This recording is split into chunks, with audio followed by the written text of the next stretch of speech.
So you've got someone in your care who you can see is stuck in their body perception. You're showing them a way of moving or breathing. You're showing them a tool for self-regulation. And while they might be polite about it, you can tell they're not going to incorporate this move. They're not going to really refine this or make it their own.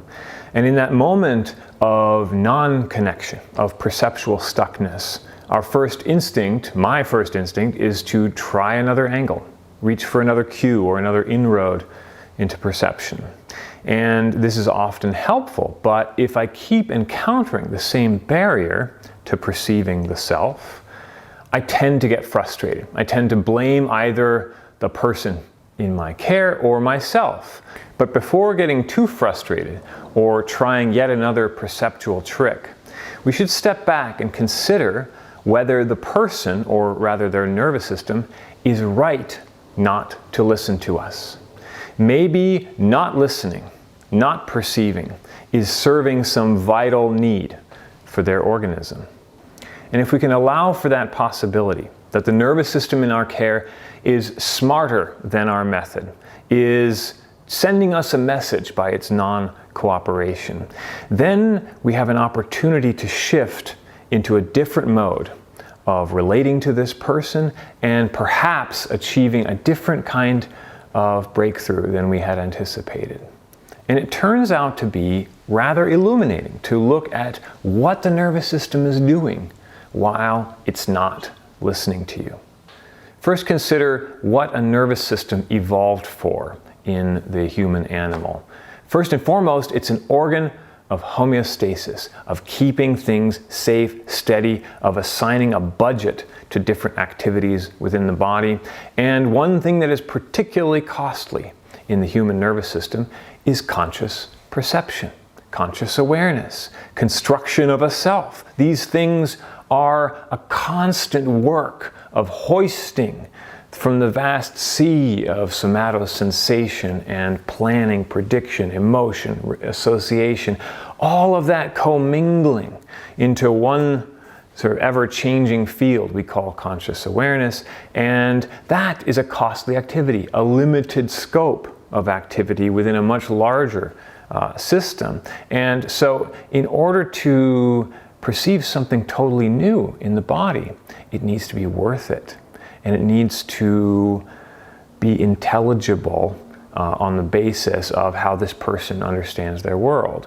And so we need to somehow create a frame where a person's nervous system feels able to spend the resources on a new perception and then to make sense of that without feeling overly imbalanced.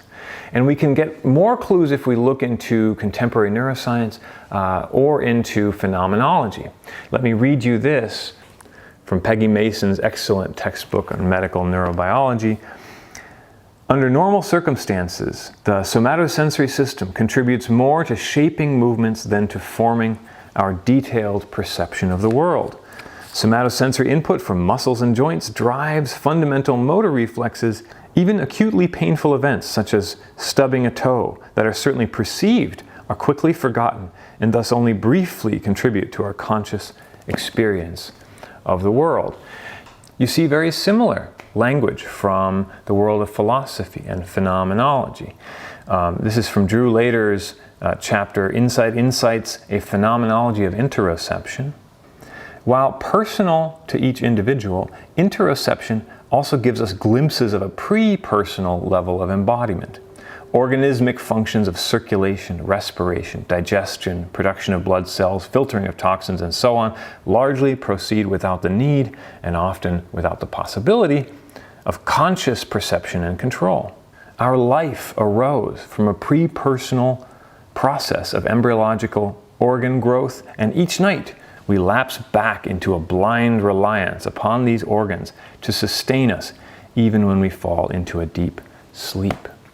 So what we see from both the neurobiology and the phenomenology is that we have potential access to a vast amount of sense data from inside our bodies and outside, but only a small segment of that makes it into conscious awareness.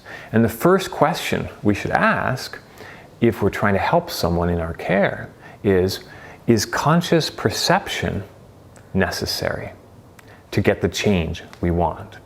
Are we needing the person to consciously apprehend the thing we are trying to get them to learn, or can we cue them in some way where the vast work of the change we're trying to get is actuated by non-conscious parts of the nervous system? We do this all the time with tactile cues, with ritual cues, communicating with the parts that are pre-personal in us.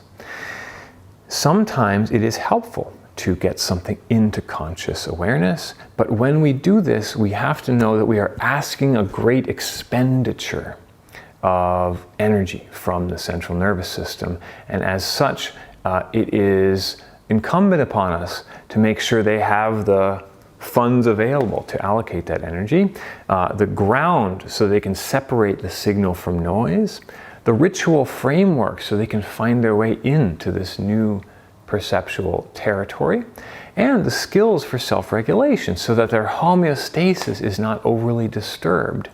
If we teach them a new skill, but they feel disoriented, dysregulated, and they have no self-guided way of going into and out of that perception, we have not really been helpful. And most nervous systems will know that they're not equipped to participate, and they will cease to be your partner.